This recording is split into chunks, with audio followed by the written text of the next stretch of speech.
Hi, Mickey. Hey, Bob. How you doing? Fine. I'm listening to my nominee for the Obama campaign song.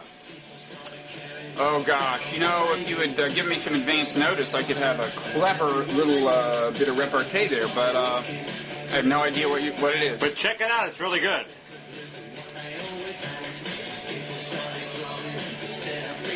Am I supposed to be hearing something? Yeah, you're not hearing anything? No? Okay, well, anyway, it's called The News by Carbon... Oh, so the Sounds of Silence? Is that it? No, it's called The News by Carbon Silicon. Anyway, it's the guy who was the guitarist for The Clash. Wow. And he has he's put out an album, and one of the songs is called The News, and it's sort of like a punk version of Happy Days Are Here Again. And it's your nominee for Obama theme song, or other people are talking about this? No, just me. Okay, well, from your mouth to God's ears, or whatever. Anyway, and I'm sure that's the way it'll work. Thanks to your influential blog. Perhaps our viewers could hear it, but probably not. If I couldn't, there's a chance that they won't be able to. But anyway, I'm sure that the entire Obama campaign thanks you for this and many other favors you've extended it, like that recent blog item of yours where you said, "This is the most damaging story about Obama I've ever seen," and linked to that to publicize that. That was nice of you. Well, it was an interesting story. I have some vestigial journalistic instincts to actually find out the truth about the guy who's going to be president of the United States, as opposed to mindlessly plump him at every turn. Okay, well, tell me when you come up with a post that starts the most damaging story about McCain that I've ever seen. Okay, then you will be. I trash McCain much more than I trash Obama. It's just on immigration reform, and you don't approve of it, Bob. Yeah, but anyway. Why doesn't that count? It hurts him. I digress. You You know, I went to see the movie Wall-E this weekend. Congratulations. That was really a little... I said that too soon. I was waiting for you to say, "So what have you been doing?" to inquire about my welfare. I would have said that. That assumes I'm curious about your welfare. I was exposed to the raw brutality of the Wright family last week. Yeah, we talked about that on the last dialogue, in fact, and about the amazing jumping abilities of my dog, Frazier. So anyway, but Wall-E. Is it... Because walleye is a kind of fish or something, right? Yeah. You haven't seen it, though? Mm-mm. Are you eating, Mickey? I was drinking a cup of coffee. Everyone should see it. You know, it's a morality tale about the eco-salvation of the planet, and it's kind of refreshing in light of the various apocalyptic headlines that we're seeing, which I will recount shortly. But it was actually really, really, really quite good. You should see it. It's not just for people with kids. And that's what everybody's saying about it, but it's true. Isn't it a cheap anti-Bush diatribe? Well, I wouldn't say anti-Bush per se. No, it's very. No, I didn't. Maybe I'm forgetting something, but I wouldn't even say it's left-wing, properly speaking, because you know what it is very ecologically minded, and it's a critique of consumer culture.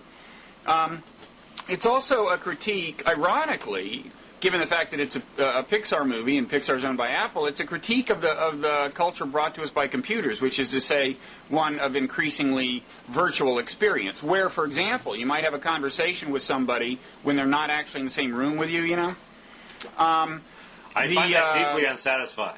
It's very unsettling that this could happen. But anyway, it is a critique of consumerist culture. It's a critique of kind of lazy virtual interaction and recreation, as opposed to kind of real life blood, sweat, and tears endeavors, such as saving the planet from the ecological apocalypse. But no, not Bush per se. And the reason I wouldn't say it's lefty per se is that ecology is increasingly embraced across the board by a number of people on the right, partly because they think, I think rightly, that there's a national security argument for weaning ourselves from oil. You may be right. I still find politics of ecology inherently boring in a way that the old politics of ideology, class warfare, liberalism, and conservatism is not boring. boring just because you're not interested in it. If our future is the fight to save the planet, I think I may retreat into my virtual reality. Thank you. This actually, it's not my obsession either. The form of planetary salvation I'm more interested in is averting the so-called clash of civilizations.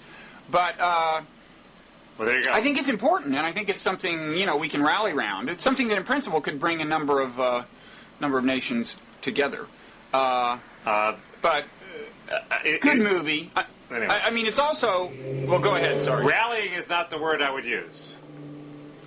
Why not? Because it's an inherently insipid, uninteresting politics. That's why. I don't know quite why. I have to figure out why, but it is. Yeah, you should figure that out. I mean, I kind of halfway know what you. It's funny. I have that same sense too. That it's not super sexy. Well, it's very technocratic in terms of the solutions. It's not like you don't get to go send whole armies and invade countries and stuff. And it's sort of not about the society. It's not about the interesting question of what kind of human society we want. It's about the question of creating the conditions in which we can debate what kind of human society we want. It's sort of it's a step backwards to a precursor question, as opposed to the interesting question where once we have a planet we can live on, how do we want to live? Well, no, but the questions are intertwined. I mean, as I said, this was a critique of a highly materialistic culture, and the critique was not only about the ecological consequences of that. And in any event, the critique certainly doesn't have to be. There is, the question of lifestyle isn't only a question of material consequences, right? There's a whole like Buddhist critique of a consumerist culture that's not about the ecology of it. Right. Well, that's a more interesting. So why are you saying that's a more interesting critique? Okay. So we should do that kind of critique. It seems to me that a lot of the this is a standard complaint. A lot of the ecological critique of consumerist culture is people who really want to make the Buddhist anti-materialist critique, but they're losing that one, so they bring in global warming and say, oh, well, this is why we can't have a consumerist culture. Yeah, there may be a certain amount of convenience involved. Anyway, people who are talking to each other on consumerist video cams via an internet that's become a consumerist vehicle shouldn't complain all that much about consumerist culture. No, we shouldn't. I mean, the joke in WALL-E is two people sitting on these Barca loungers, each holding a computer and interacting with each other via the computer, even though they're like right next to each other. I did that just the other day. Did you? Yes. Well, there you go. You may see yourself. You should go to this movie. You may be in it. Who knows? You know enough Hollywood people so that you could actually be a character in this movie. I don't think so. My banter involves being viciously de-linked from Josh Marshall's Talking Points memo site. I'm not sure what we just did qualifies as banter, but anyway, proceed with yours. What is it again? Well, Josh Marshall used to list me as one of his approved sites, and I've mysteriously disappeared from that list. And it doesn't seem mysterious to me, Mickey. Well, actually, I contacted him, and he didn't. It's not something he did, so it must be something. Oh, his underlings. In the vast Marshall Empire, who knows what level it must be this was something done his at. bitter, partisan, cocooning underlings did. Yeah, right. That's what I would have said too. That was very clever. But I forget. I'm positioning myself as the bigger man in this controversy. I still like Josh Marshall's site, even if they don't approve of me. You know, it's interesting you should say that, because I think our commenters are a little bit wrong about why your claims to be a liberal seem so disingenuous. Okay, and this gets back to my just now complaining that you're doing this Obama bashing stuff. I think it's not just that you're actually a crypto conservative, although that may be the case, but I think you have gotten locked into this symbiotic relationship with right-wing bloggers where you're dependent on them for your links. If you remember in the early days of your blog, you and Josh Marshall used to link back and forth a lot, right? Well, somehow that quit happening, And the greatest interdependence seems to be between you and Instapundit, to judge by the frequency with which he links to you. Certainly, there's a certain amount of truth to that. You become prisoner of the people who send you links. But I claim. Well, first, I just posted something about about how Joe Klein is surviving the anti-Semitic, the neocons playing the anti-Semitic card. I don't think that's something that Instapundit particularly would approve of. I just don't. You try to ignore these things, but yes, you become dependent on people who link to you and send you links.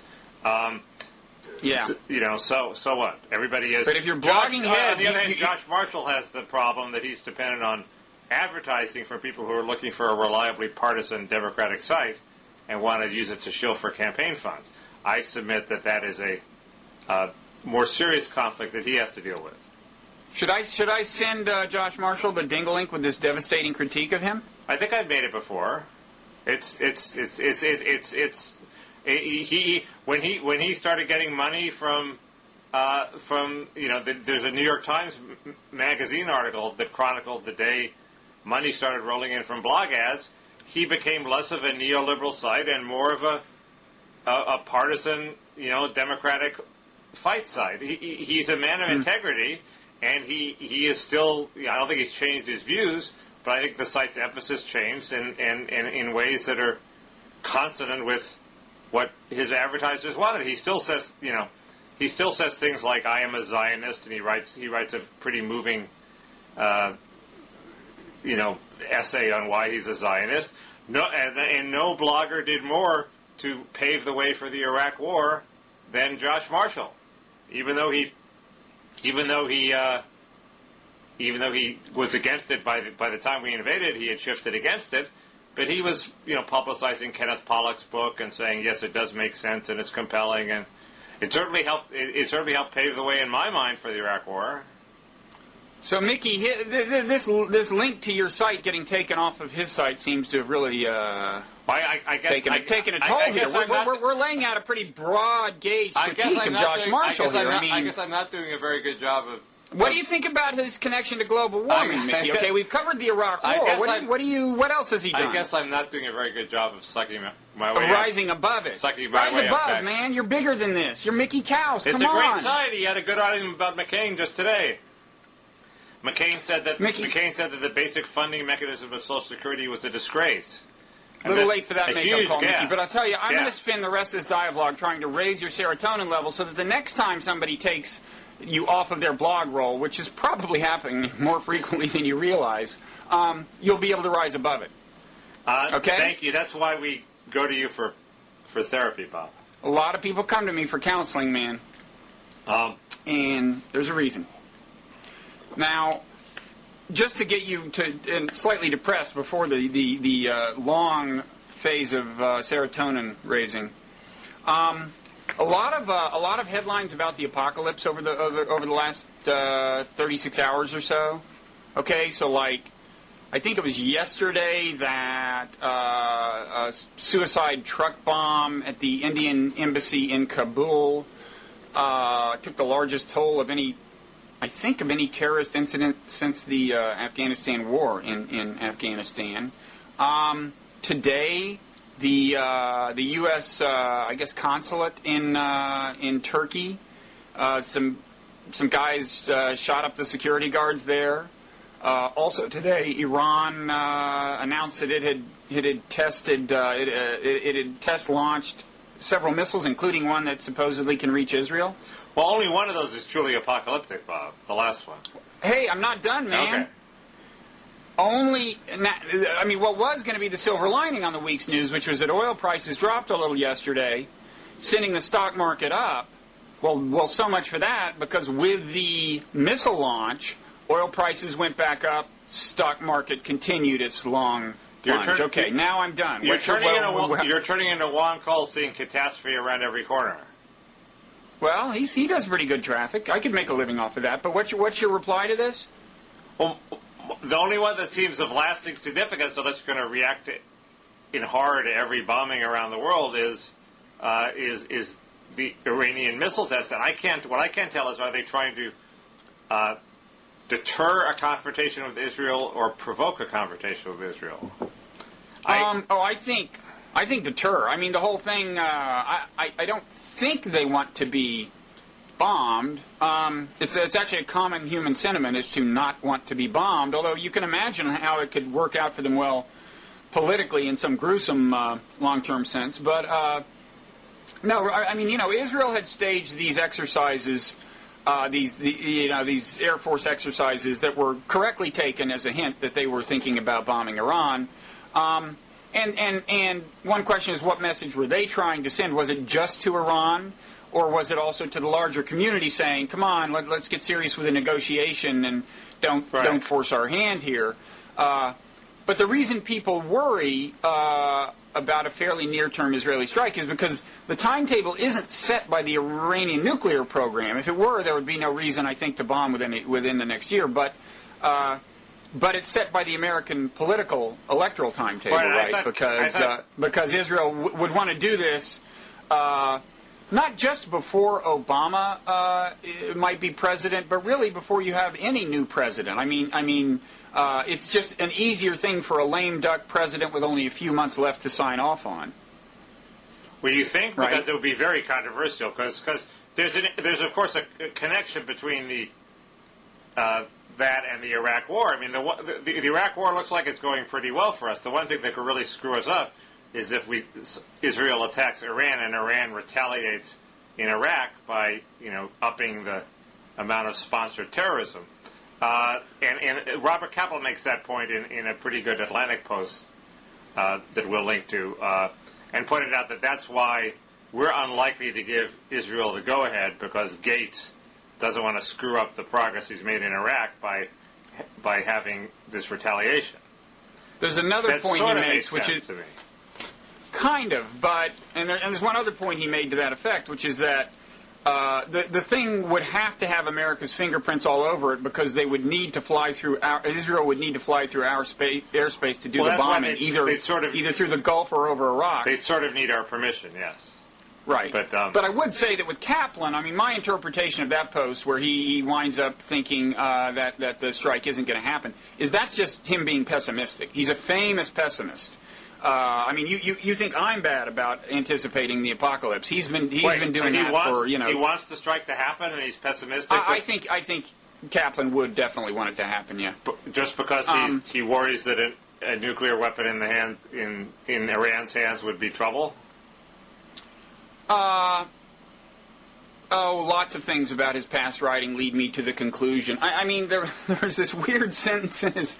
Got his piece here somewhere. There was this very weird kind of sentence in it, where it's the following sentence: "For even if a moderate Republican realist like John McCain, very weird characterization of John McCain, a moderate Republican realist like John McCain, or even worse, a liberal left internationalist like Barack Obama, is elected president, each is likely to subsume Israel to larger geopolitical considerations rather than hold it up as an icon to be both supported and worshipped in the post-9/11 era, as George W. Bush has done." That's a really weird sentence on a lot of grounds, but... well, if it's a pro-Israel sentence, he wouldn't have used the word worship. That's the problem. I thought he was mocking the Bush administration's attitude toward Israel in that sentence. So the even worse is meant ironically? That may be the only explanation. Where does the even worse is meant ironically? Where does the even worse come in? I forget the... For if a moderate Republican realist like John McCain, or even worse, a liberal left internationalist. Because I thought Kaplan was himself a realist. He's not a neocon. But to call McCain a realist of any kind seems to me bizarre. Because, I mean, as we discussed earlier, he wants to, kick Russia out of the G8. Classic non-realist kind of thing to do, and he seems totally to be singing a neocon tune. So I don't know, but sorry about that digression. Maybe you're right about that whole sentence. But anyway, Kaplan's article, he did convince me that your apocalyptic worries are a little bit overblown, and that we're probably unlikely to let Israel do the attack. I don't know that Bush is unlikely to. I don't think he's hostage to Gates's views. I think Bush, given the way he still thinks of himself basically as divinely ordained to do something great, I think he's a wild card for the rest of his administration, personally. Well, first, and the Iraq success, such as it is, will reinforce that sense that they may hate him while he's president, but they'll love him in the history books. So why not do it again? I think... And go ahead. Well, you could argue that both ways. I mean, I think a way that could play out in Bush's mind is, and in a way this is Kaplan's argument, I guess, except without mentioning Gates, is that, you know, it's finally looking as if Bush's grade for Iraq, the grade that history will give him, is moving from an F- to an F+, as I would put it, or you might put it from a D to a C, but whatever. It's looking like his legacy won't be so bad, but, you know, if Israel bombs Iran and Iran wreaks havoc in Iraq, which I think they're capable of doing in reply, there goes that upgrade of his grade, right? Right. I think you're grading too tough. You always do when I'm grading Bush, but you see the point? Well, yeah, but no, yes, but it could go both ways. Can I give this segues into my tripartite analysis or scheme of Iraq and how it affects the election? Because it seems to me that the Iraq thing is going well enough now, i.e. it's not a D, but it's approaching a B, maybe a B minus, is, you know, we agree that, like, there are three possibilities in Iraq, two of which help Obama, one of which helps McCain. Everything's going to hell in a handbasket. It's hopeless. That helps Obama because let's get the hell out.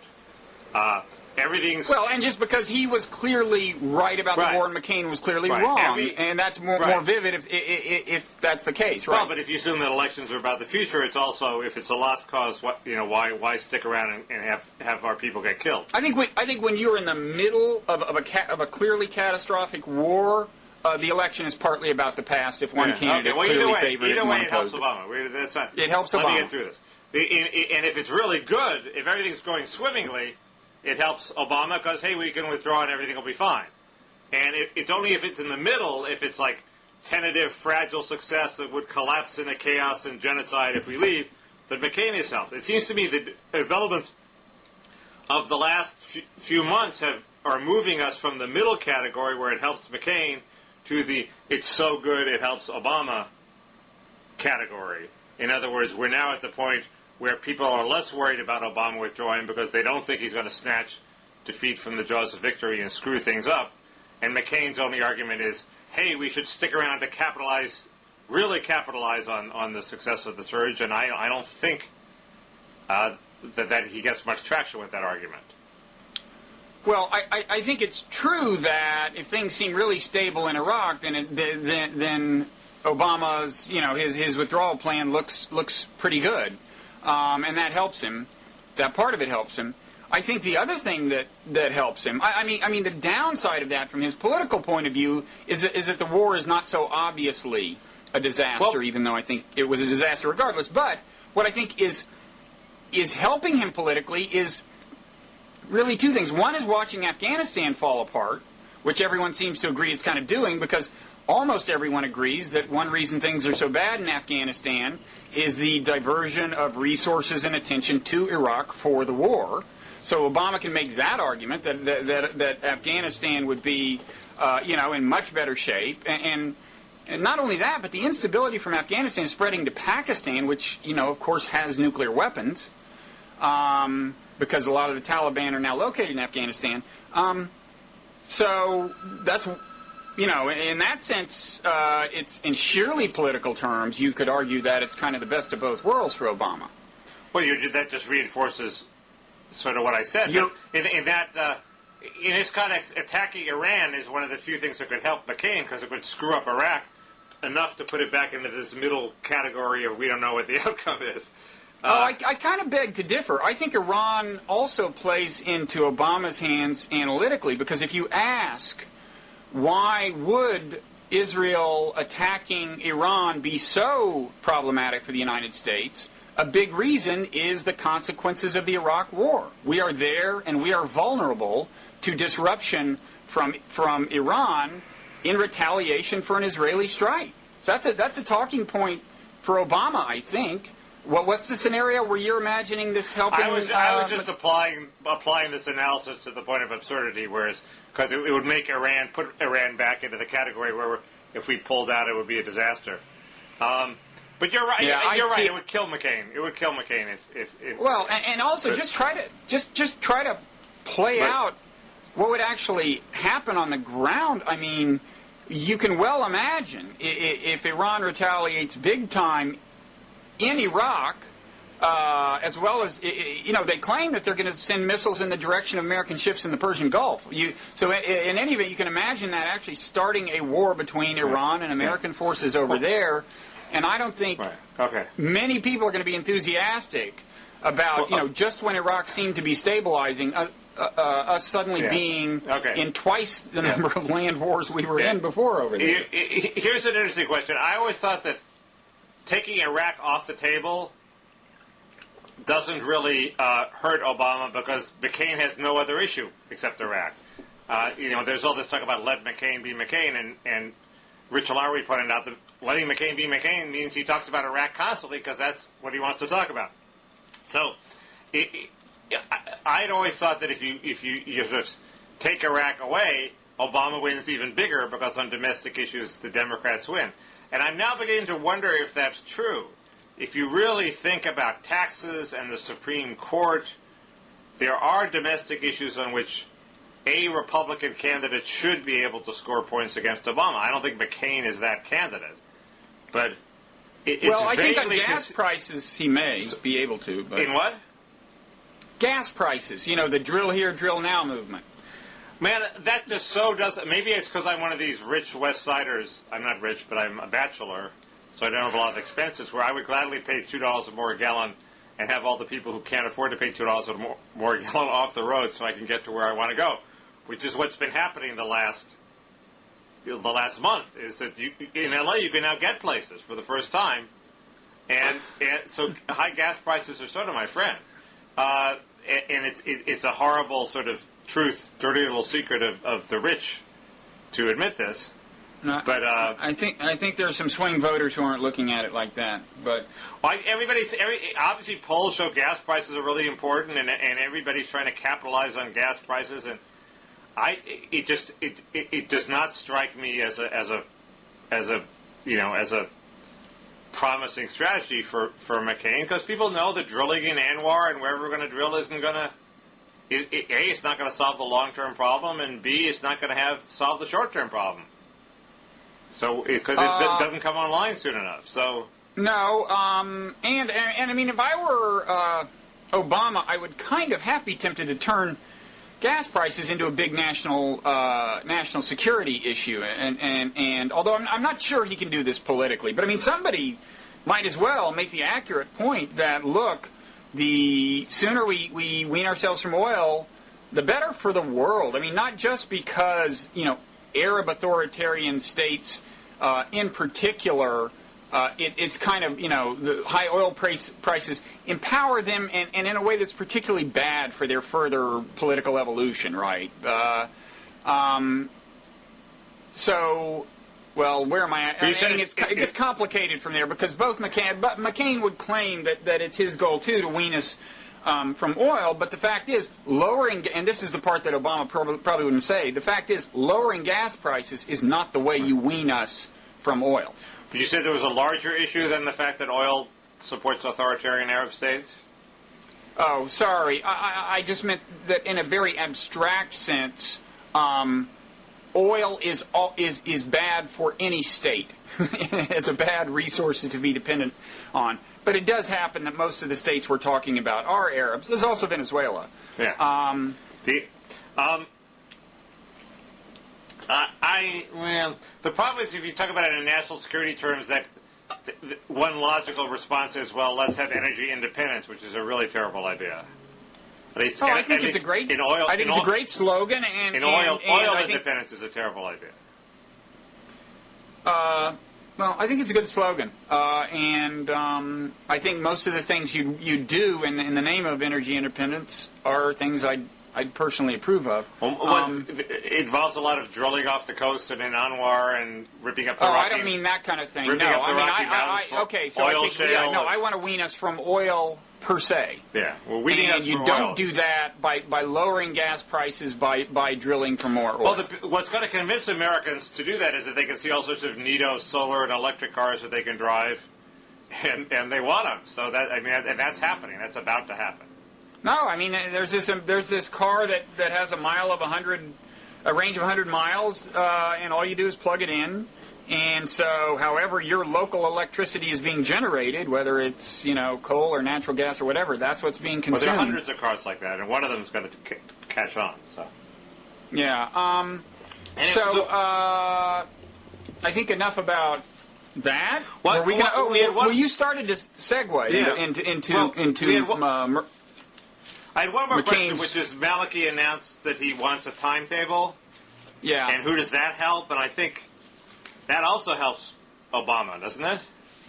I think it does. McCain has already said he's fine with that Iraq is a sovereign country and they can tell us to get out whenever they want, but it certainly makes it harder to depict Obama's position with scare headlines, right? I mean, if Obama's position is, I want to be out, no permanent bases, I'm not sure he's quite said it like that, but if the sovereign Iraqi government and democratically elected Iraqi government is saying the same thing, it's hard to say he's betraying Iraq, right? Yes, but I think it helps Obama just for the general issue that without Iraq to talk about, McCain has nothing to talk about, because it also makes you less worried about McCain, because the basic worry about McCain is he wants to stay in Iraq for 100 years. He's much more willing to tolerate a long-term commitment with troops being stationed there and dying than Obama is. And if the Iraqis are going to kick us out, well, you don't have to worry about that for McCain anymore. So that should help him. But actually, since Iraq is his big issue with Obama, his only hope was to somehow make the argument that Obama is failing to capitalize on the sacrifice of our troops, and we really should stay there for 100 years. And if you take that away, what does McCain have to run against Obama on? I don't know. So I come to the same conclusion. He has the surge. Him saying he got the surge right, Obama didn't. That's right. But I do think that Obama, an important part of Obama's rhetoric should be to make the connection between Iraq and Afghanistan on the one hand and Iran on the other, because those are going to be, hot spots, and they're going to be hotter precisely because of the Iraq War. It's a valid point to make, and I think could work well for him. Okay, well. The other thing is, on the timetable issue, the Iraqis said, first of all, al-Maliki himself said the goal is to end the presence of foreign troops. Foreign troops, that kind of stings, but you can tell the sentiment he's playing to. There apparently is a lot of public sentiment in Iraq that doesn't want us there. That doesn't sting at all. William Safire, who always said that the war would end with the Iraqis kicking us out, and that's victory. Okay. And Instapundit, interestingly in a post, said, hey, if the Iraqis kick us out, if there's a stable government that's elected that tells us, sovereign government that tells us to leave, that's a win. That's not a loss. No, I saw that item, and I think that is the way the Republicans should play it. And McCain, since that he posted that, I think has started playing it that way. I think it's the truth. The interesting. Well, so you think the war was a good idea? It's a win? I think if there's a stable democratic government that kicks us out, I think then the war becomes a win that wasn't worth it in terms of the larger cost of blowback. But so it wasn't worth it, but it was a win. You won, but on balance you lost. Yes, it's called a Pyrrhic victory. A Pyrrhic victory. Well, I think the definition of a Pyrrhic victory is an overall strategic loss. So yeah, I'd buy that. Well, right, but the point is that anyway, you're listening to your grad students and not to reality. What do you mean? It's a big deal if instead of leaving Iraq with our tail between our legs as it degenerates into chaos and genocide, we leave Iraq with a stable government that kicks us out. That's a huge improvement in the possible outcomes made possible by the surge that you refuse to acknowledge. No, it's a big improvement over utter apocalypse. You're right. Well, it's better than complete immediate apocalypse. You're right. Much better. Much better. There's a very good Michael Crowley article in the New Republic analyzing Obama's shifting Iraq positions, pointing out, and the basic bottom line is, he's really creating a strategic ambiguity. We really don't know what he's going to do. He's being careful to tell the left he's going to get out, but he's left all this wiggle room to stay in. And his campaign just depends on maintaining that ambiguity until November and he becomes president, and then he has to decide. But we really don't know. There's a huge unknown factor. We do not know. We don't know what the situation on the ground will be, but we also don't know what he will do. We don't really know his instincts. There's also just speculation by aides. Oh, he's really going to withdraw. Oh, and then we have Samantha Power saying, oh, he doesn't really mean it. It's interesting that on this basic question, he's as much of a pig in the poke as Nixon in Vietnam. Well, I think increasingly people feel unsure about what exactly he's going to do in office. We talked about that a little last week because of his tacking to the center. I mean, only yesterday there was a pretty devastating column from Bob Herbert in the New York Times about this issue, about how much he's departed from his campaign rhetoric. And I don't know. Again, I think the big difference. I mean, last week I said I think the big difference between him and McCain is we'll be out after by the first term of an Obama administration, out from Iraq. Now that Iraq has just informed us that that's going to be the case, maybe as you suggested, that's not such a difference between him and McCain. I don't know. Well, there's a lot of, as Instapundit suggested, there's a lot of bargaining in the Iraqi strategy. I mean, that seems the way things go over there. There's a lot of posturing ahead of time. Maliki has to maintain his political support, and then in the end, everybody caves and they do a deal. And that's probably what will happen here. As Juan Cole pointed out, that what Maliki is asking for is completely unacceptable. He's asking for American troops to be prosecuted in sort of automatically in Iraqi courts and under control of the sovereign Iraqi government. And according to Cole at least, none of our status of forces agreements with any other country provide for that. So it's unlikely that we're actually going to agree to everything Maliki is saying is necessary at this point. No, well, he's probably doing a certain amount of posturing for a domestic audience. I mean, remember that the biggest remaining holdout to actual, comprehensive control of Iraq by the government is probably the Sadrist movement, al-Sadr's followers, and they're very anti-American occupation. So he's probably striking a more defiant pose than we're going to. The American press tends to play up what are in fact standard issue posturing conflicts in Iraq as if, oh my God, they're not going to reach a status of forces agreement. Oh my God, the government's going to collapse. When in fact the parties are just bargaining. Well, yeah, or in this case, posturing for the public, not necessarily bargaining. But and maybe bargaining. Yeah, it could be a bargaining ploy too. He asks for $1 and he'll settle for 60 cents. Anyway, so you wanted to talk about McCain's advisory structure, the ever fascinating question of McCain's advisory structure. The only reason it's important is that this week there was a whole kerfuffle over whether Mike Murphy would come back, and I think Jay Carney pointed out that Mike Murphy, first of all, he's a well-known Republican advisor, he's sort of a right? Maverick, campaign strategist. He's a maverick, not so conservative Republican consultant who's been quite successful in some campaigns, i.e. Arnold Schwarzenegger's campaign. He did Mitt Romney's campaign. He did one of Jeb Bush's campaigns. He's a friend of yours, He was right? McCain's advisor in 2000. He's a friend of mine. He lives out here. Doesn't mean I agree with everything he stands for, certainly, and doesn't mean I buy everything he says. But so you're basically in the tank for him then. I thought I just said I wasn't. Oh, okay. Yeah. Anyway, sorry, I'm bigger. Serotonin's flowing.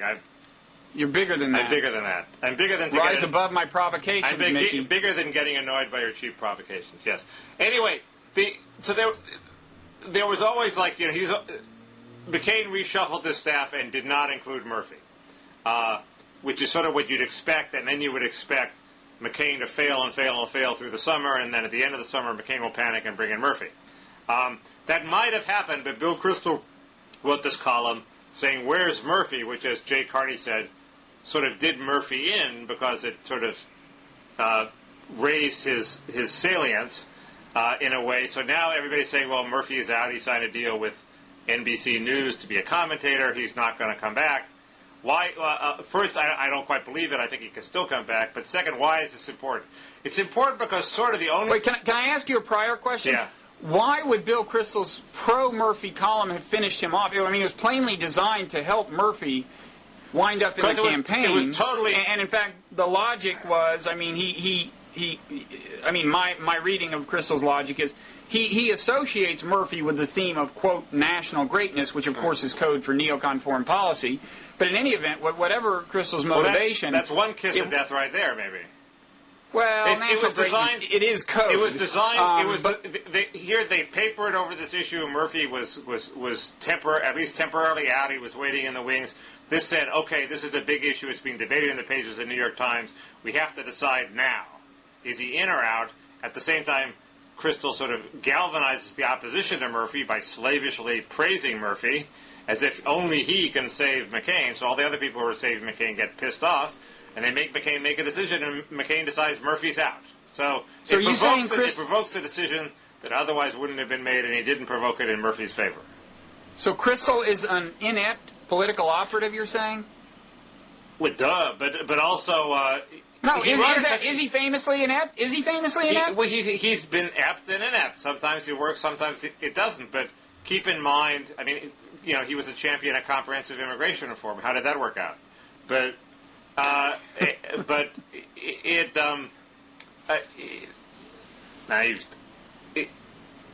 keep that serotonin up and keep talking, Mickey. No, I had Rise above, I had a point about Kristol. Pretend you didn't hear me laughing when you turned the conversation toward comprehensive immigration reform. I had a point about Kristol. Sorry, man. Which you interrupted. What can I do to get that serotonin up there? You're really great, Mickey. Anyway, really I almost great. said something. No, really. Bob, wait. Yeah. Sorry. Kristol wrote that column because he needed a column. I mean, that's my point. You always assume it was designed to help Murphy, and you're saying it was designed Murphy. It was designed to fill an empty space on the New York Times op-ed page. He had nothing else to write that day, so he wrote about Mike Murphy, and it had unintended political consequences. That was a totally transparent attempt to help Murphy. You assume Bill Kristol is some sort of genius who has this whole agenda plotted out. No, he has a deadline. No, I'm asking you if he's a genius. What I'm asserting is that he's 100% political operative and not like a regular columnist. Well, maybe he deluded himself into thinking, hey, I desperately need a column. Maybe I can use it to help bring back Murphy. Anyway, the reason Murphy is important is because the only way you can see McCain winning is to have some sort of battle of the personalities where people decide they really like McCain the way they liked Arnold Schwarzenegger, a campaign Murphy ran. And people think that Murphy is the guy who can do that. Right now, McCain is heading for disaster. He's trying not to offend people. He's sort of ploddingly going through a conservative campaign. He obviously doesn't believe a word he says. He reads these speeches like he's in a hostage situation. He's heading for a loss. The only hope is to get him out there calling people drunks, making jokes about cigarettes killing the Iranians, and have people say, hey, this guy's so un-PC that, like Jesse Ventura and Arnold Schwarzenegger, we want to be with him for 4 years. And when you get rid of Murphy, you're getting rid of that strategy and adopting the plotting loser strategy. That's why it's important. Maybe Murphy couldn't pull it off. Maybe he could. Rich Lowry has a very good post on National Review saying, McCain isn't that funny. Once you've heard one drunk joke, he stops being entertaining. That could be, in which case he's even more doomed than we thought. But it does seem to me that's why it is of significance that if Murphy really is out, which I don't believe.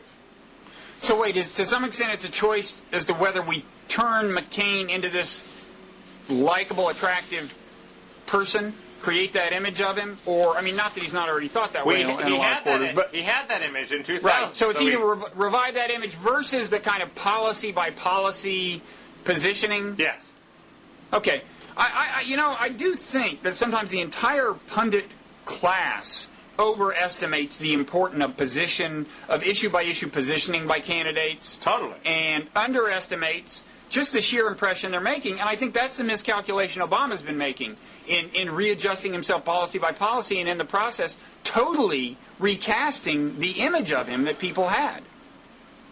Well, I think he recast it in a good way, but he's replaced this oh my God, he's a closet hardcore lefty image with we don't know what the hell he is image, this sort of image of fuzziness that's been unfortunate.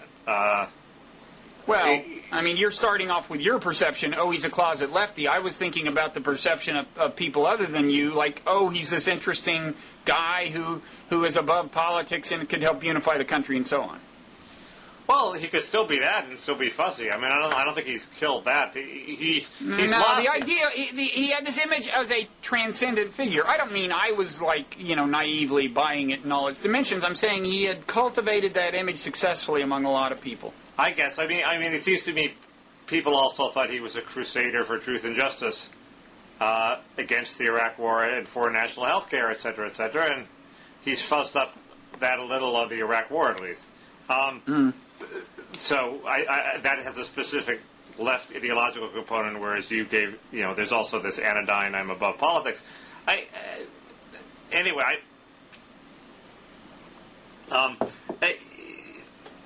agree that the overall characterological impression is much more important than the specific policies, and that he's lost some of that. I agree with that.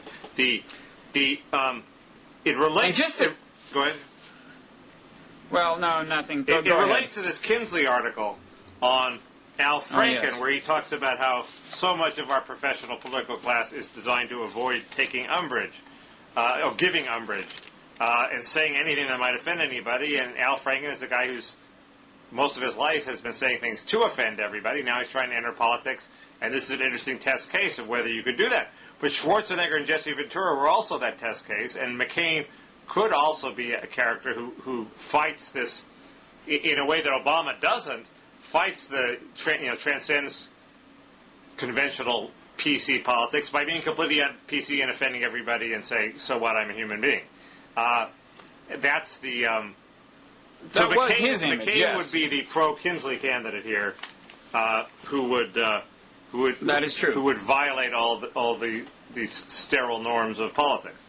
Not that Mike would support him, but that's consistent with the theme of this column Mike wrote, which was a very good column. Mike has fallen for him in the past, but go ahead. No, I'm sure Mike would support Obama over McCain. No, I'm sure that's now, true. I'm just saying Mike has liked McCain personally. Yeah. Well, all journalists have fallen for his act. I mean, have liked him. Yeah, but go ahead. You were saying something. Sorry. Well, I like one thing I liked in this in Mike's column was this idea of the culture of umbrage, which is, I'm not sure if this is exactly what he had in mind, but it does seem like a huge amount of this campaign. Well, he even has the line. There's a sentence in here. He writes, despite the Iraq War, despite the sinking economy, despite the price of gasoline, we have frittered away our politics in a round robin of gaffes, mock indignation, demands for apology, and more gaffes. And it's true, and one feature of it is it's not just the politicians themselves. It's not just Obama and McCain saying things that are taken as offensive. It's like the deal seems to be if anyone, even remotely connected to them, says anything that offends anyone, there's this uproar about how they have to disavow the person. And I think that's a little new. At least the extent of it is new. And I think the reasons up for it are kind of obvious. More and more of what everyone says is documented, is on the record. So the chances are pretty slim that none of your advisors have said anything on the record that's offensive and so on. And I hope the political process will kind of adjust to it so that our threshold for offense will get a little higher. God, if I ever run for office and I have to answer for the things that you've said, like that dingo-leg last week about the tendency of dogs to lick their private parts, I'm in deep trouble. Al Franken's got nothing on Blogging Heads as far as embarrassing, video clips. I have no idea what you're talking about, and I deny having made any reference. It's on tape, buddy. To dogs' genitals, and I certainly meant no offense to dogs, who I think have been really the bedrock of this great nation of ours. Well said. The real umbrage war was between Hillary and Obama, though, not so much. I mean, there's a little bit of that between McCain and Obama. I mean, McCain saying that, oh, Obama's going on the attack when really he's just attacked McCain's energy plan because it doesn't provide for any energy immediately. I mean, if that's an attack ad, McCain's, got something coming to him. But Hillary and Obama was a constant umbrage war.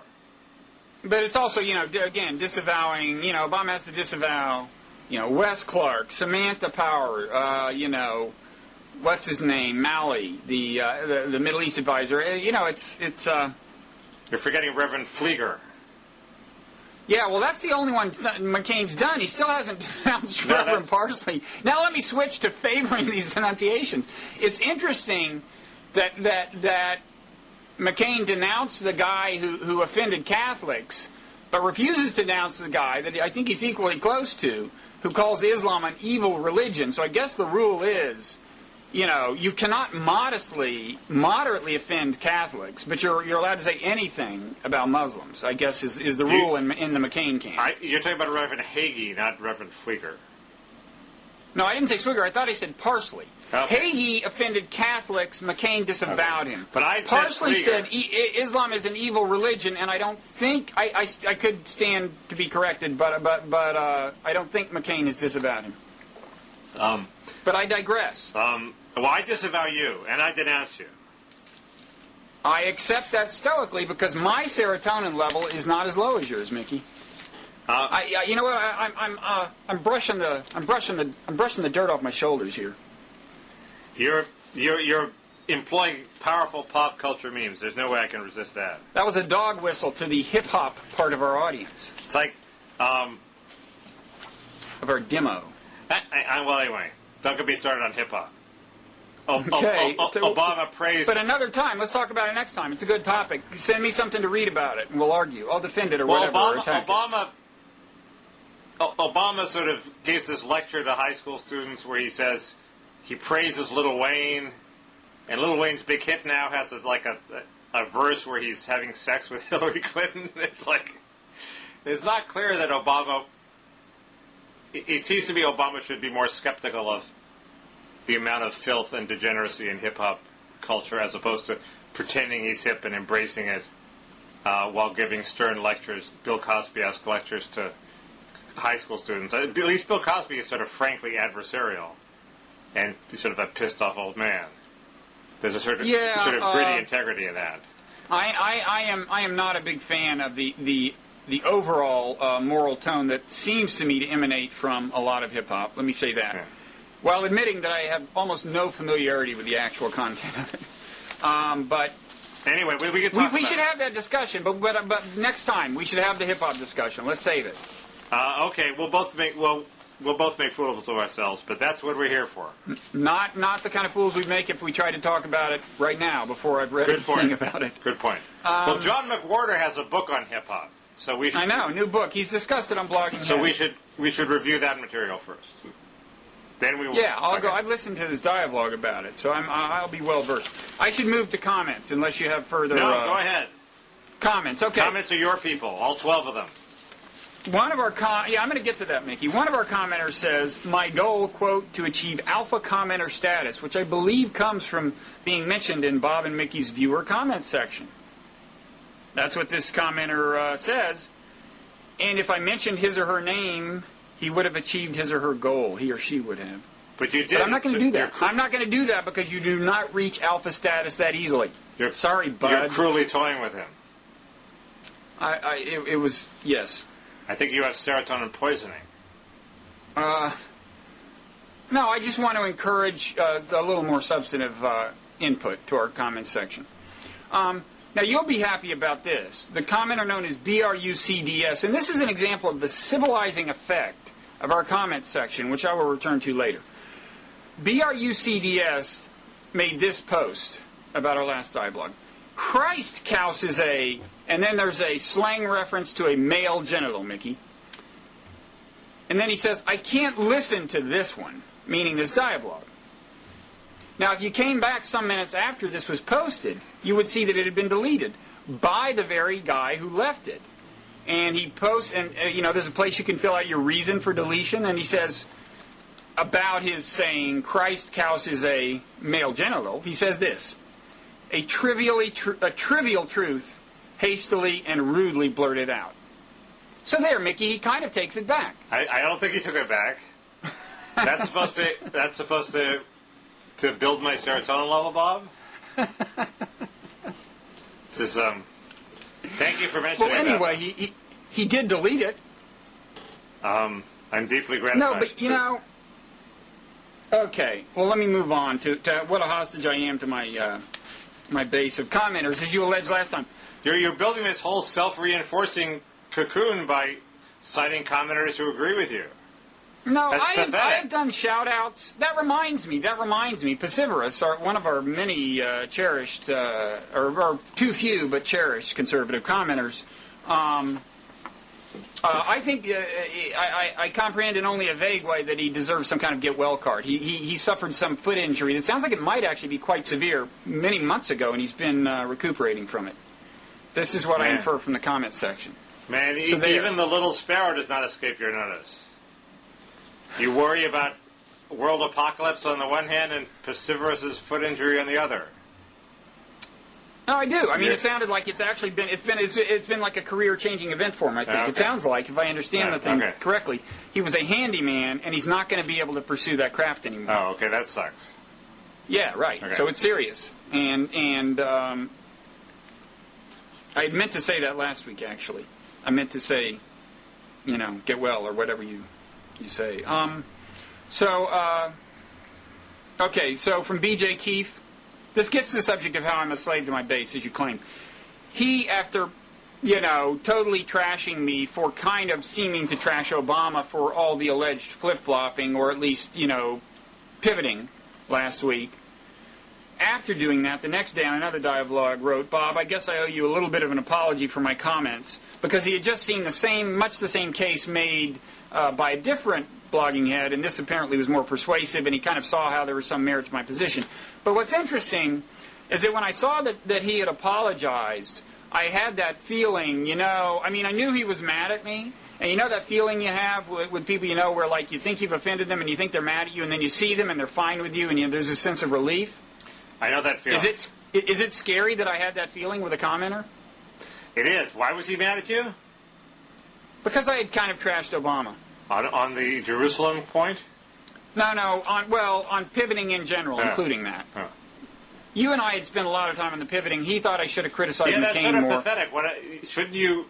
I mean, here, Wally says you should live in a virtual world where you treat your virtual friends better than your real friends, and here you are worrying about a virtual friend, this guy you've never met, who you probably wouldn't agree with on more than 30% of the issues, and you're worried about offending him, and what about your wife and children? You should be worrying about them, buddy.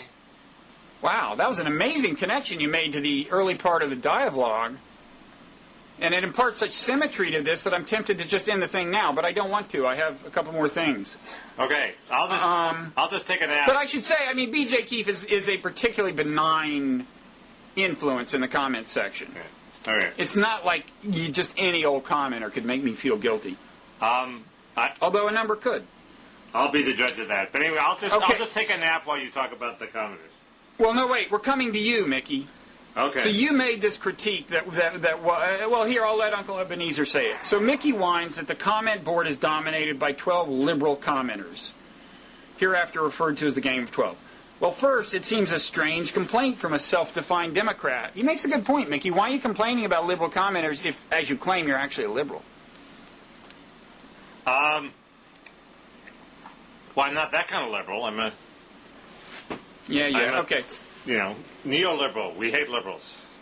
So and then he says, Mickey no doubt has plenty of fellow liberal haters who read his Slate column, so why don't they all come here and argue with the domineering liberal elites? Mickey must not be trying very hard to bring them over here. I will say, actually, you've linked to our site very generously, but it's true, if we look at your most recent link, that you don't seem to be bringing them here to ponder substantive differences of opinion between you and me and weigh in on them. First, because that last link consisted only of me saying, let's face it, say it again. I'll dogs lick again. That's are right. inclined to lick their penises, right? And And it just seems to me that bringing people to highlighting that particular segment is not the way you foment robust and illuminating debate on the great issues of our time. First, I don't care whether people come and comment. I have no desire to bring them here to comment. I think that'd be wasting their time. Second, you're the one who's... You think they're wasting their time? You're the one who's fixated on commenters. Yes, because, I don't know. Anyway. I'm going to make a serious argument that you're wrong in a second, but go ahead. B, it's incredibly disingenuous because you're constantly begging me for links that'll give you hits. So I give you these cheap links that say not safe for work that bring you hits and let you go to your investors and say, oh, gee, we have a lot of hits. And then you attack me for doing that on Blogging Heads. You're a two-faced hypocrite. Jeez. I wouldn't say two-faced, no, but... you like that link. You sent me an email saying thanks for the link. Now you're attacking me for it. I send those emails to everybody who link. I mean, sorry, not that you're not special, but as a blogger, you send emails that say thanks for the link, don't you? Sometimes, but... Yeah, sometimes. That's standard internet procedure, buddy. Don't expect it to happen again. Well, I won't. Take my blog. And I take it back. I love, Mickey, I meant to tell you, I loved that dog penis link. I'm going to take my blog and go home. Okay, but now, you'll be happy to know Ann Althouse is on your side. She embedded the part where you made your silly little critique of our commenters, which it turns out, it was based on a comment on our section from somebody named R.C. Ocean, I guess, or something like that. And he or she is an Althouse commenter. Uh-huh. And so she embeds that segment and says, R.C., aren't you pleased to know that Kaus has your words posted on his monitor for inspiration? They're right here. Here they are. They're posted on and R.C. says, LOL, Mickey's a funny guy. That's why I watch him. Well, that and the Inside Hollywood gossip, which we actually haven't gotten in a while.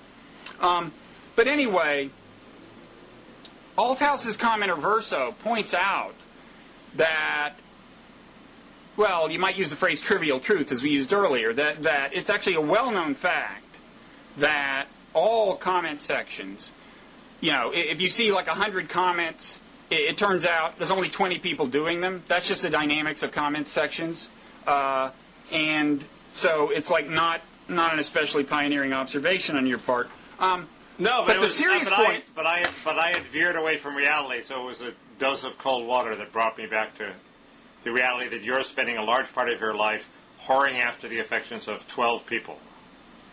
And how pathetic is that? Compared to what? I mean, whose affections are you whoring after? How many people right now? Now,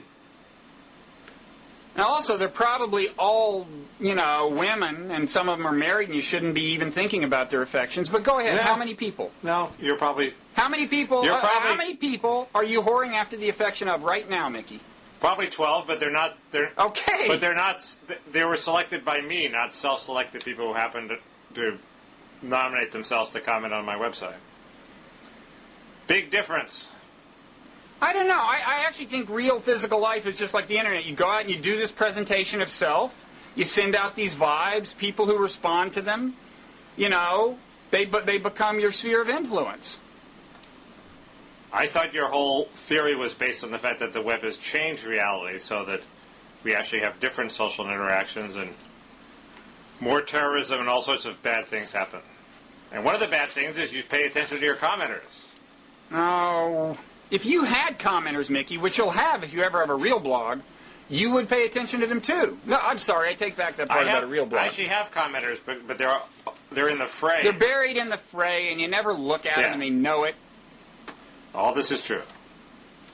Now, just in closing, Ann Althouse endorsed your critique of our commenters in this item of hers that I should remember to link to. I just want to say, that first of all, the basic dynamic that X number of commenters winds up being responsible for X times 5 number of comments is probably true of her blog and many others. But as long as Ann is going to critique our comment section, I would make this defense of it, and I would challenge Ann to reply to this defense of it. I maintain, if you look at Ann's comment section, it's like the comment section of blogs in general, which is that there's kind of a preaching to the choir dynamic there, right? It's a natural thing that if you have one person who's always the person whose voice you hear in the blog, you develop basically a fan club in your comment section. It's not to say there's never disagreement in her comment section or others, but basically in most blogs, it's pretty damn homogeneous.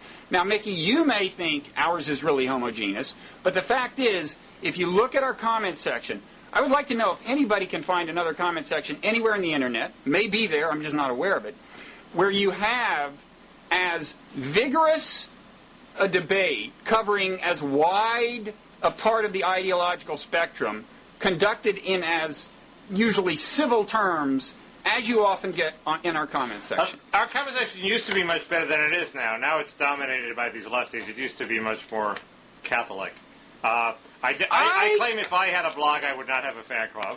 And well, there's a separate explanation for that, buddy, but go ahead. There are plenty of blogs that have much better comment section. Bizarrely, the best comment section I've seen is on this blog by this guy, Bill Bradley, who writes New West Notes, and he writes about California politics, and it has an incredibly high level of discussion. I mean, he gets the campaign. Well, he's not very partisan, right? Well, he's sort of he's not wildly partisan, but he has strong views. He likes Schwarzenegger. He likes Warren Beatty. He likes the people he likes. He actually likes McCain, too. But he's a smart guy, and he gets in there and mixes it up, and he gets people like prominent consultants come and comment on his blog, and they have a very, very high level of discussion. I don't even like what he says often that much, but the commenters are by far and away the best I've ever seen. Well, the other approach to getting that kind of comment section would be to do a heavily repertorial and not very ideological blog, or heavily analytical / repertorial or whatever. Anyway, I do issue this friendly challenge to Anne. Show me the comment section that has as much, I think, actual disagreement. I mean, it's true that on the center of gravity here is left of center in the comment section. I'd be happy for it to move to the right. And if you ever sent your viewers here to see anything other than utterances about dog genitals, I do. We might see that. But I do substantive links all the time, and then you beg me for the cheap links that are not safe for work. Right, I did. I remember sending you that email asking for a dog penis link. No, but in other cases, you send me cheapo links that were not substantive. I'd love to. I usually do the substantive links, and they don't send you enough people to satisfy your insatiable craving for hits. Okay. Well, if I start suggesting some highly substantive links, will you? We're through. I'm out of the linking business. This is the thanks I get. Oh man, Mandy, you know. And does this mean I've also failed to raise your serotonin level the way you're responding to this, Mickey? Totally. Wow. I'm I think maybe I moved it in the direction I wasn't intending to move it in. I'm in the bitter slough of despond now. I'm just lashing out. You really are, man. It started off with Josh Marshall, and now it's me. It's kind of... I know. It's grim. It's bad. Should we end on this note, or do you think you can stage a recovery, or what? I have a final bit of banter, which is, you know what the #1 pop song in America is? It's a song called I Kissed the Girl. Well, that's by... wait, that's #1 again? What? I think it's #1 right now, and it's a different version than the version by the far superior song by Jill Sobule. Oh. Okay. But it's the same basic theme, so we can stick in another plug for your friend Jill Sobule, who has a much better song of the same theme and title. Let's plug her Mexican wrestler song, which is really a superb song. We'll try to link to that video again. Well, okay. That's a superb song. She's a good artist. She has more than one song. Jesus. She's great. You're insulting her. You're insulting her by constantly harping on the same song. Mickey, don't extend your low serotonin to her, okay? I don't think that's the way she would react to what I just said. I mentioned Mexican wrestler, and I told you what her reaction was. So. She did not say, oh, great, thank you. She said, Mexican wrestler, If we got her here on Blogging Heads, do you think that would... and to talk to you, do you think that would raise your serotonin level? Probably, yes, but she'd be too sunny in general. But that might be good. What? I think you could use a little sun, buddy. On the radio, they can't see you smile, so I've been smiling throughout. Okay, Mickey, I'm sorry about all the hurtful things I said. Bob, it doesn't bother me. Okay, good, because I'm really actually not all that sorry, just a little. I figured. Okay. Okay, this is like an endless one, so let's end it. Let's end it now. Okay. See you next week. Okay.